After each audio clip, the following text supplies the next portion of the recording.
দেখা যাক এবার আমাদের সিলিং কিভাবে করা লাগবে। সিলিং করার জন্য আমাদের প্রথম যেটা লাগবে সেটা হচ্ছে প্লাস্টিক।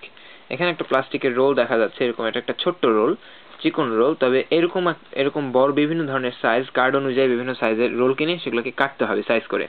তো আমি সেগুলোকে কাটছি, তাই আমাদের একটা কেচি দরকার, একটা ভালো কেচি দরকার হবে কাটার জন্য, কারণ কাটাটা গুরুত্বপূর্ণ।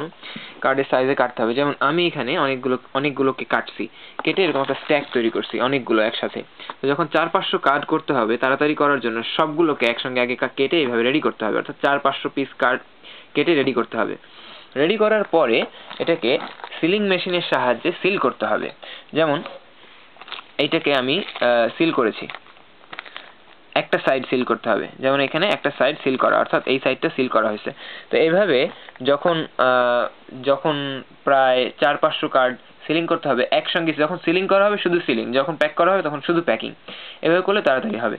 যখন এইভাবে সবগুলো কাটার পরে সবগুলোর একটা সাইড সিলিং করা হয়ে যাবে, তখন এইগুলোর একটা ছোট্ট কম্পাস দিয়ে, একটা চিকন কম্পাস দিয়ে অথবা একটা শক্ত পিন দিয়ে একটা কোণায় ছোট্ট করে ফুটা করতে হবে। এই কোণাটায়, অর্থাৎ যেখানে সিল করা হয়েছে তার আগে ফুটা করতে হবে এবং ওই কোণাটায় ফুটা করতে হবে।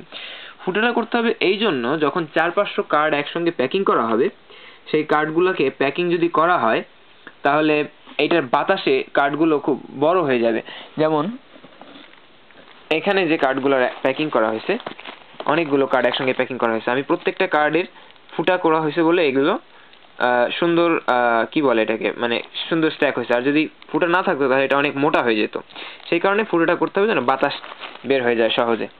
আচ্ছা গেল, এটা যখন হয়ে যাবে তারপরে আমাদের যেটা করতে হবে সেটা হচ্ছে এই প্যাকেটের ভিতরে কার্ডগুলো ভরতে হবে, অর্থাৎ এই প্যাকেটের প্রত্যেকটা প্যাকেটের মধ্যে কার্ড ভরতে হবে। তাই কি করতে হবে, যখন 4-500 কার্ড নিয়ে একসঙ্গে কাজ করা হবে তখন একটা কার্ড যখন সিলিং এর এই কাজটা শেষ তখন একটা কার্ড আর একটা খাম এভাবে করে অনেকগুলো কার্ড আর খাম রেডি করতে হবে। তো যখন কার্ড আর খামগুলো রেডি হয়ে যাবে তখন সবগুলো কার্ড একসঙ্গে রাখতে হবে আর সবগুলো প্লাস্টিক প্যাকেট একসঙ্গে রাখতে হবে।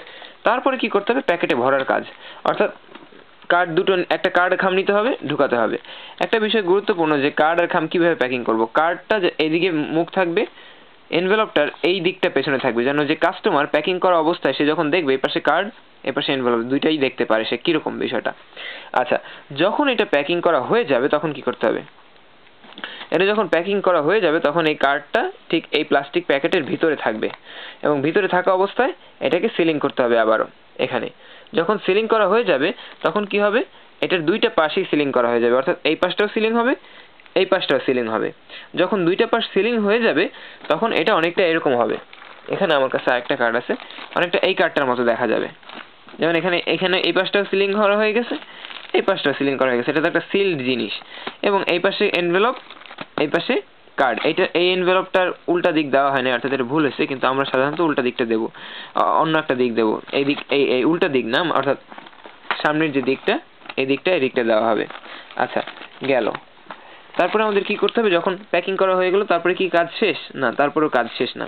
তারপরে যেটা করতে হবে সেটা হচ্ছে যে সিলিং করা শেষ, সবকিছু শেষ, এই যে সাইডটা বর্ডারটা যখন আমরা সিলিং করব তখন অনেক সময় মোটা থাকবে, চিকন থাকবে বিভিন্ন কিছু।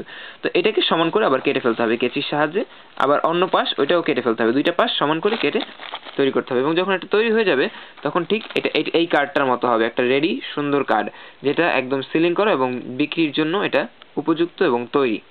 তো এই কাজগুলোর জন্য আমাদের যা যা লাগবে সেটা হলো, একটা এরকম সিলিং করার জন্য প্লাস্টিক প্যাকেট লাগবে, কেচি লাগবে, সিলিং মেশিন লাগবে, অথবা কয়েকটা বক্স লাগতে পারে যেখানে আমরা স্টোর করব আমাদের প্লাস্টিক প্যাকেটগুলো, যাতে এগুলো এলোমেলো না হয়ে যায় এবং যেন এগুলো ভাঁজ না হয়, যেন সুন্দর কন্ডিশনে থাকে। তারপরে আমাদের কার্ড এবং এনভেলপ রেডি থাকতে হবে এবং তারপরে ফাইনালি আমাদের কাজটা শেষ হবে এবং ফাইনাল প্রোডাক্টটা বের হবে। তো আশা করি এটা আমাদেরকে বুঝতে সাহায্য করবে যে আমরা কিভাবে সিলিং করব।